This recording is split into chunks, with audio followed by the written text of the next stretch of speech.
Mpango unaonuiwa kuwanusuru wanafunzi kutoka vitendo vya kihalifu pamoja na matumizi ya mihadarati na mahusiano ya kimapenzi wakati huu wa likizo ndefu umezinduliwa katika eneo la Malindi, kaunti ya Kilifi. Mpango huo uliopewa jina Okoa Malindi unaongozwa na shirika lisilo la serikali unalenga kuwashirikisha wanafunzi hao katika mashindano mbalimbali yakiwemo yale ya kandanda, kuteleza, kuendesha baiskeli na mingineo ili kuepuka vitendo visivyoadili.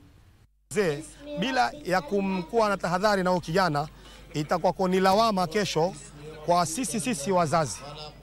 Ninachoomba wazazi wote tushirikiane kwa hili jambo, tuje pamoja tumhami huyu mtoto ili awe kiongozi mzuri ama awe kijana mwema wa kesho. Ni jambo zuri sana ambalo wamefanya.